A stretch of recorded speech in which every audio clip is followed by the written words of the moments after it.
Next on Currents News, teens steal a Catholic Charities food van and go on a crazy joyride.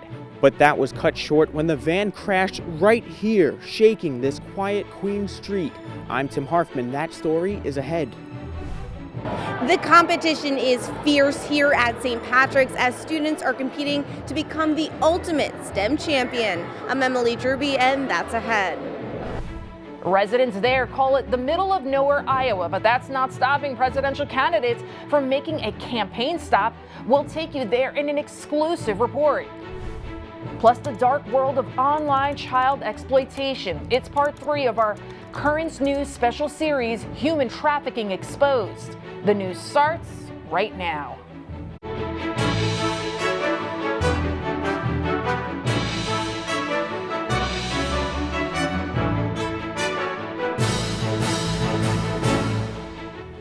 Good evening, I'm Lydia Serrani. Police are searching for 2 thieves tonight after a violent collision involving a stolen Catholic Charities van turned a quiet Queen Street into a scene of chaos. It all happened when the driver making a Meals on Wheels delivery left the engine running, and that's when a gang of teens pounced. Currents News' Tim Harfman reports the latest from St. Albans. Exclusive video obtained by Currents News shows 2 suspects hijacking this Catholic Charities food delivery van. Police say a 3rd suspect is under arrest after a high-speed joyride went wrong. The Meals on Wheels driver Baruch Permal left the engine running yesterday morning as he delivered food to homebound residents. I went up less than 10 minutes. By the time I come down, the truck was gone. 2 hours later, the Meals on Wheels van was wheels up. The Ford F-150 T-boned a Kia near 119th Avenue and 192nd Street in St. Albans, Queens. The vehicle smashed into 2 homes. No one was killed. A 19-year-old girl is under arrest. The 2 other suspects are on the loose. As for Baruch, we joined him this morning as he delivered meals to the homebound. He says he had one goal after yesterday's crash: finish his route. Dixon! He used another truck to bring meals to 40 residents. We make sure that all the clients are fed. Some of them have kids, and the kids and them don't even come look for them. And we are their eyes and ears. Catholic Charities was issued a summons for the running vehicle. Meals on Wheels program manager Kathleen Dalby says Baruch followed protocol. We generally leave the trucks running in the winter time because it's cold. Drivers always carry 2 sets of keys on them. The trucks are always locked. And I thought it was locked. It's not only to keep the hot food hot. We carry frozen meals in the refrigerator. Kathleen says Catholic Charities plans on fighting the summons. Police still searching for the 2 suspects who fled the scene. In St. Albans, Queens, Tim Harfman, Currents News. The virus that's sparking fear around the world is now officially a global emergency. The World Health Organization making that declaration this afternoon. In the meantime, people everywhere are doing what they can to protect themselves. For blocks, men and women are lined up to buy more face masks in Hong Kong. So far, the outbreak has killed 170 people, all of them in China. The White House is now creating a special task force to deal with the threat. There are almost 8,000 confirmed cases worldwide, with a handful right here in the United States, including the first from human to human contact. About 100 more people in America are being tested. There's a cliffhanger in Washington tonight. President Trump could be cleared of all impeachment charges by tomorrow, while senators continue to pepper both sides with questions today. Behind the scenes, Republican leaders are working hard to get enough votes to block any new witnesses at the trial. If that's successful, the push will be on to acquit the president. A final judgment on that could come tomorrow or by Tuesday at the very latest.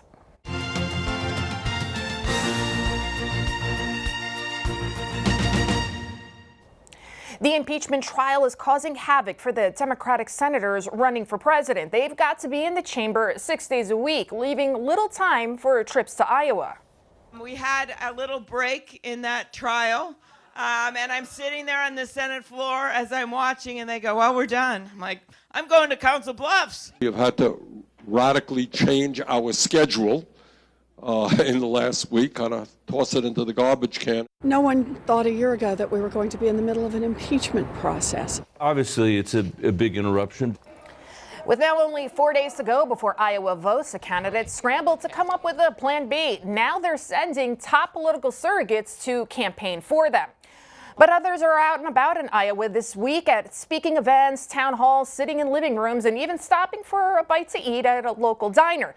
Currents News' Michelle Powers was in Des Moines and has that story of a restaurant off the beaten path that's become one of the most visited places in the Hawkeye State. How's your steak? It's good, Stoney. David Stoney might as well be welcoming customers to the middle of nowhere. How are you? And his patrons might as well respond, "That's just the way we like it," with a side of hash brown. We have great food here, but my service is just as good. All the components work together. Sure, the so-called best restaurants open up in big cities for a higher chance at big success. And you let it go. But after decades in the business, Stoney says a truly great place only needs a dedicated group of workers. Come on, my man, let's go! And some devoted regulars to keep it going. Plus some out-of-towners willing to make the trek to a place just hours away from the geographical center of the United States. They always go for hash browns because they're like, "We hear your hash browns." I'm like, "You're right. It's true, and you need to have them." Not only does the Waveland Cafe serve up nearly 3 tons of hash browns a month, they also serve them to future leaders of the United States. And they're all just always like, "Oh, yeah." I'm like, I know, it hit the spot. That's because this diner outside of Des Moines has become the spot and a go-to campaign stop. In 2012, we had all the presidential candidates. The Waveland has seated Joe Biden, Ron Paul, John Edwards, Fred Thompson, just to name a few. But with all that politics, I asked how anyone could ever have an appetite. Rarely have we had an argument in here about politicians. I mean, people are pretty good about talking about it. Some things taste better than politics. Yeah, that's true. That open sign on Stoney's door means open for anyone. You'll let anyone in, from Donald Trump to Nancy Pelosi. Yep. All right. Yeah. Why?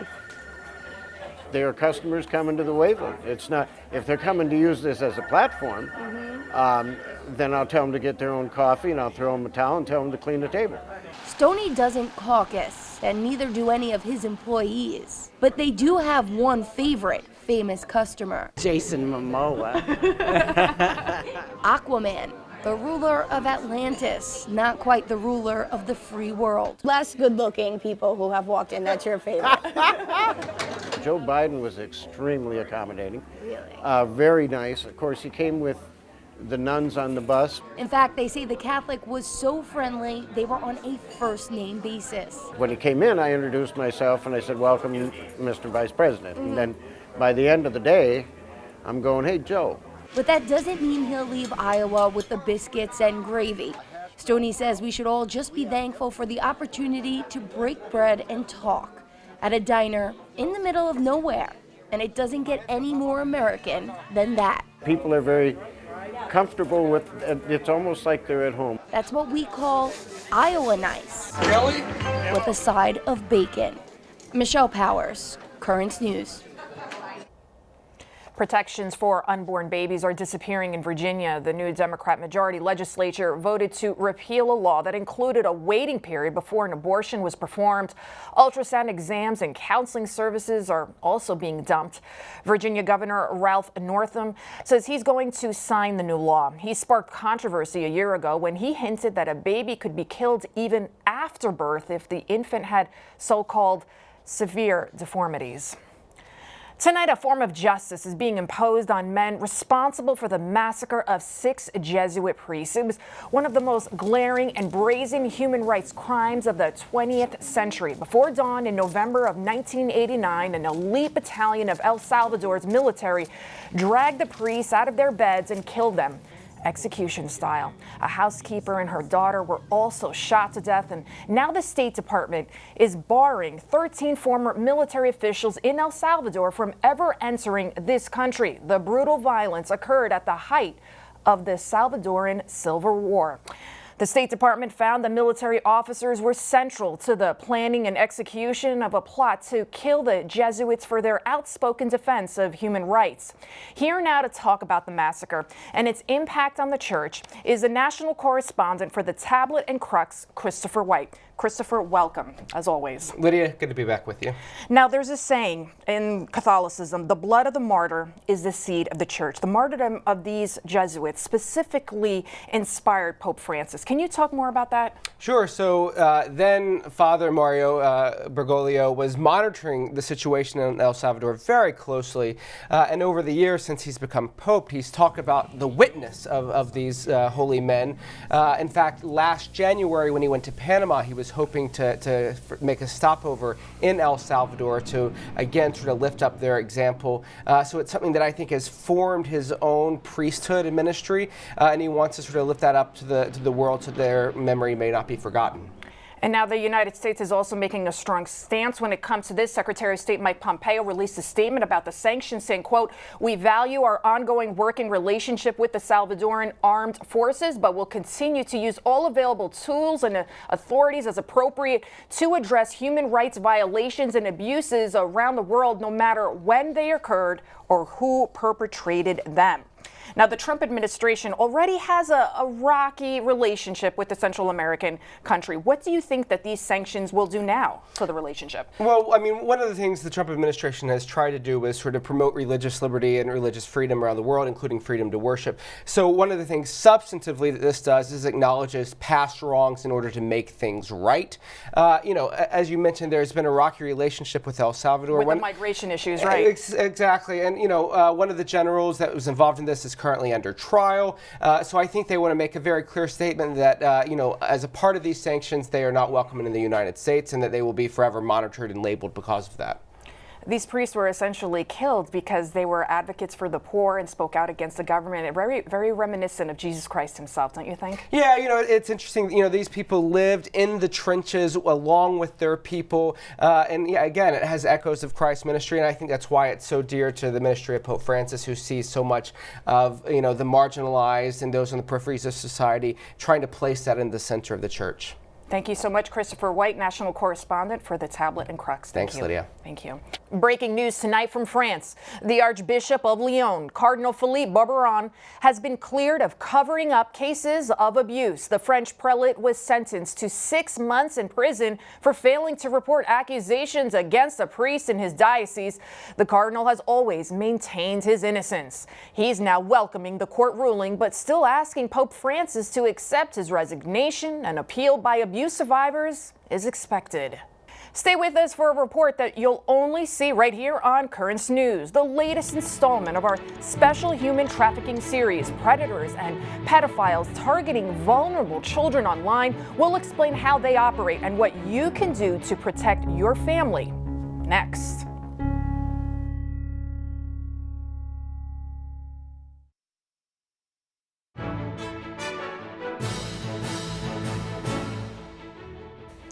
Tonight, our special series, Human Trafficking Exposed, shines a light on predators moving to the dark corners of the web to target vulnerable children. Senior reporter Tamara Lane joins us now with part 3 of the series. Tamara, what was really disturbing to me when I watched your report was that this could be happening and parents not even know. That's right. Now everybody has a little computer, even children, in their hands. The internet has become the go-to place for pedophile predators. Last year, tech companies reported over 45 million illegal images and videos of underage girls and boys being abused online. It's a form of trafficking unlike any other, and it's not just for profit.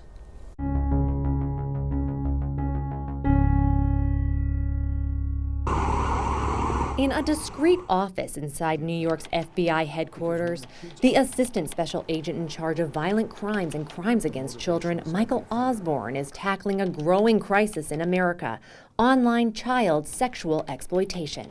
Those individuals that are out there exploiting our most vulnerable victims are using a variety of different social media platforms.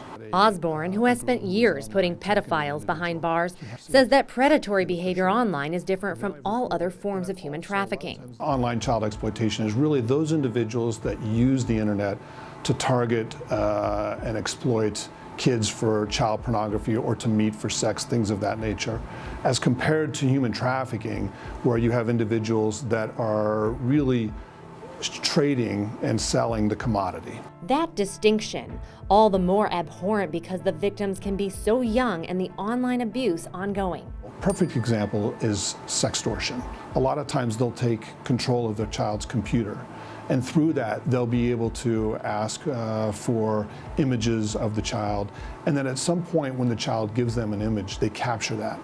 Once they have a child's information, predators use it to groom their victims, coercing and blackmailing them, eventually selling the illicit images and videos on the dark corners of the web over and over again, making the exploitation never ending, even if a child is rescued.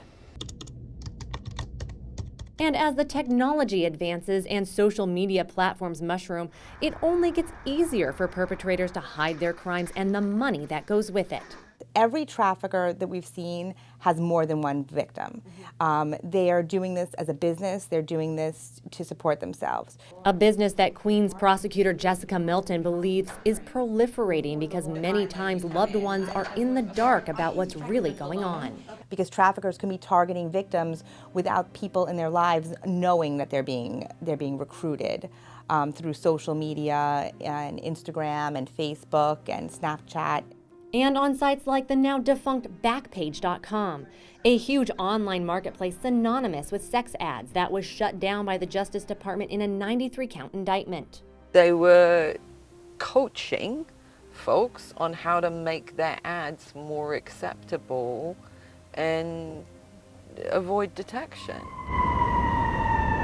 Rachel Lloyd, founder of the survivor advocacy group GEMS, has lived through the horrors of being trafficked and knows just how hard it is to stay ahead of trafficking sites like Backpage.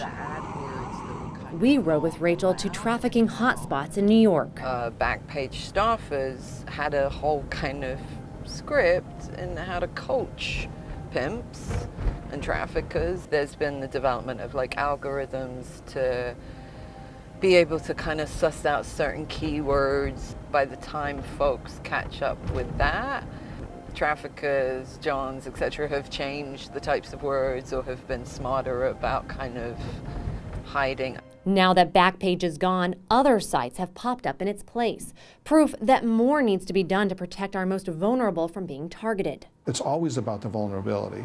Vulnerabilities that need to be addressed through awareness, education, and tougher laws.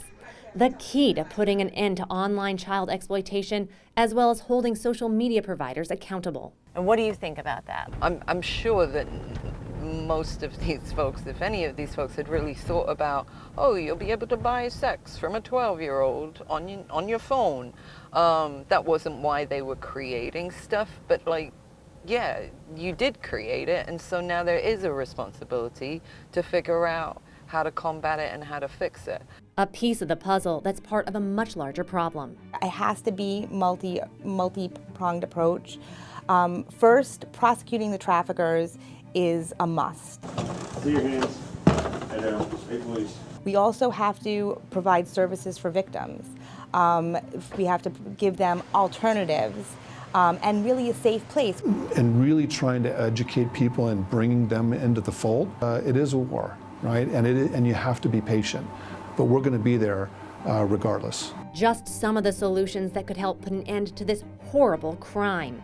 Another, remembering that behind every online image, every video, is a real-life human being, an exploited child, whose suffering can last a lifetime.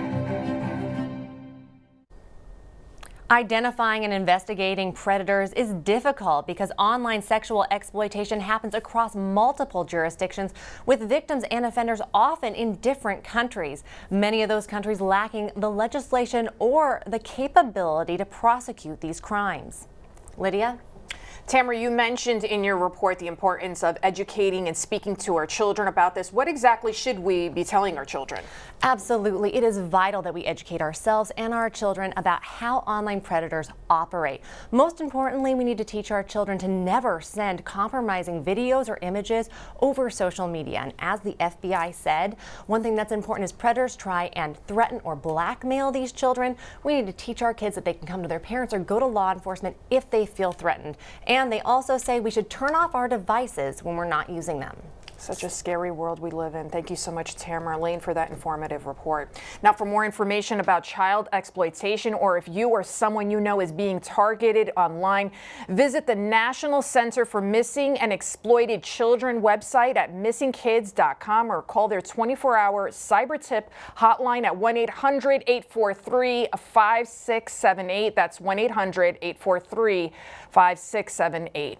And coming up in part 4 of our Human Trafficking series, authorities say the number of people trapped in forced labor, forced marriages, and even organ trafficking is now hitting record highs. We look at what is driving the rise in human trafficking and what can be done in our special series, Human Trafficking Exposed, a Global Crisis. That's next Thursday, right here on Currents News. Still to come here on Currents News, Americans are living longer, and that breaks a trend. We'll tell you why the rise is happening. And very special Olympics today in Bay Ridge. It's part of Catholic Schools Week.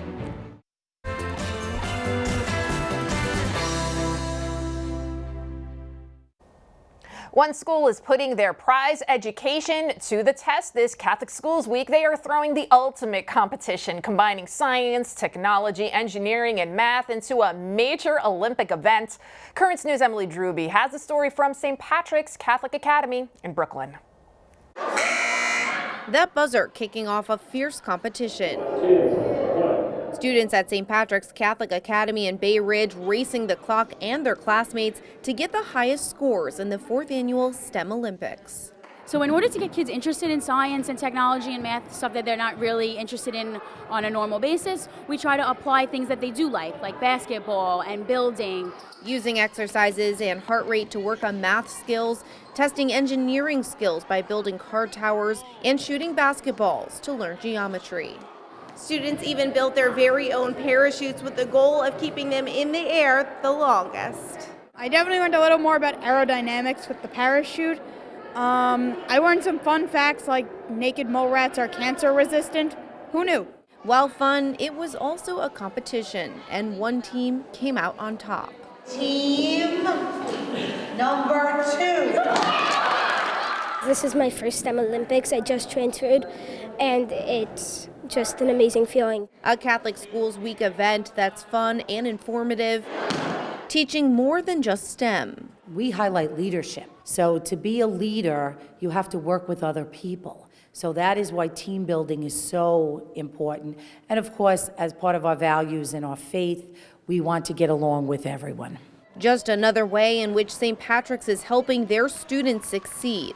Our test scores are through the roof in every area throughout the diocese, as well as in our own local school district. So we are very, very proud of our outstanding achievement here at St. Patrick's. In Bay Ridge, Emily Druby, Currents News. And now to another positive story. Tonight, for the first time in years, Americans are expected to live longer lives. Though the increase in life expectancy is small, from 78.5 years to 78 years and 7 months, the federal government hopes that this halts a downward trend caused by the opioid epidemic. By extension, drug-related deaths dropped for the first time in almost 3 decades. The nation's number 2 killer, cancer, also saw a drop in rates. And that's Currents News tonight. I'm Lydia Serrani. Thank you so much for joining us, because we are putting your faith in the news. Hope to see you again next time. Good night.